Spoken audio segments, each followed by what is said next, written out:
Kanjeng Nabi, wa qala Nabi sallallahu alaihi wasallam, idza kana awwalul lailatin min Ramadan yaqulullahu ta'ala man zalladzi yuhibbuna fanuhibbuhu wa man zalladzi yatlubuna fanatlubuhu wa man zalladzi yastaghfiruna fanaghfirulahu bihurmati Ramadan. Al hadis.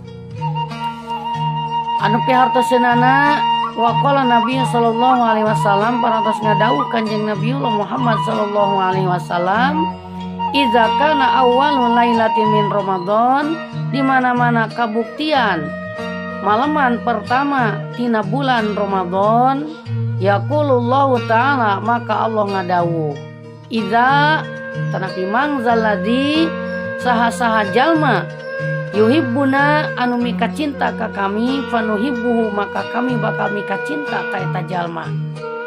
Wa mangzalladzi jeung saha jalma yatlubuna anu neangan ka kami fanatlubuhu maka kami bakal neangan ka maranehanana atanapi bakal ngadatangan ka maranehanana.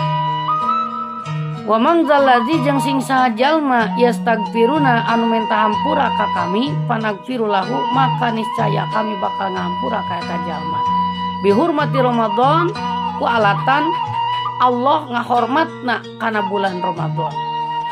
Janten ieu hadis nguningakeun aya 3 perkara anu janten kaistimewaan di mana-mana sumpingna sasi Ramadan, terutami sumpingna awal-awal dina poenan Ramadan.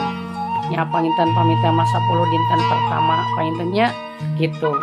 Naon kaistimewaan eta teh? Hiji, di mana-mana dina malaman pertama dina poenan pertama dongkap Ramadan tuluy dina hate urang timbul rasa cinta urang ka Allah Subhanahu wa taala, maka yakin Allah bakal mika cinta ka urang sadayana. Kadua, saha jalma dina awal Ramadan, dina awal-awal poenan Ramadan anu dina hatena jarojoy aya rasa hayang neangan atarapi hoyong nyaketan Allah Subhanahu wa taala, panatlubuhu maka niscaya Allah bakal nyampeurkeun ka eta jalma kunaon ku rahmat kali magfirahna. Terakhir, wa yastaghfiruna jeung sing saha jalma anu dina awal Ramadan jarojoy dina hatena hayang aya rasa tobat ka Allah, tobat tina sagala kahilapanana salami sataun kapangkernya. Kumaha saur Allah? Panagfirulahu maka pasti kami bakal ngahampura kana dosa-dosana eta jalma. Keur saha? Keur jalma-jalma anu bener-bener minta hampura tina sagala dosa nu geus dipilampahna. Tah janten 3 perkara di mana-mana dongkap awal Ramadan teh nya naon hadirkeun dina hati urang rasa cinta ka Allah Subhanahu wa taala, umargi yakin Allah bakal mika cinta ka urang sadayana. Kadua, hadirkeun dina hati urang hayang neangan ridona Allah. Nya dina hal ieu ridona Allah nya ku cara naon? Ku cara urang ngalaksanakeun sagala rupi amal-amal soleh urang, baik tadarusna, baik tarawehna, sodakona tos utami taraweh, kemudian naon salat-salat anu wajibna, amal-amal anu wajibna.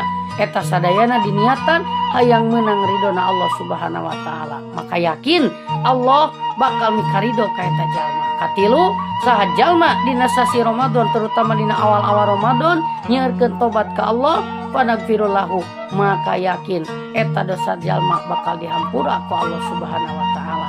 Bihurmati Ramadan, ku cara naon Allah sapertoskeun kitu teh dugikeun ka 3 perkara eta diistimewakeun ka urang. Bihurmati Ramadan karena Allah saking ngahormatna kana dongkapna bulan Ramadan.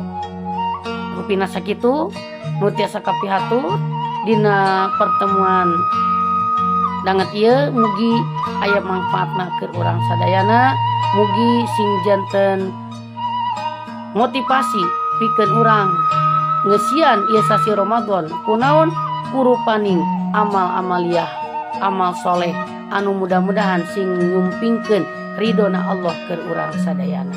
Akhirul kalam, bila taufiq wal hidayah. Wassalamualaikum warahmatullahi wabarakatuh.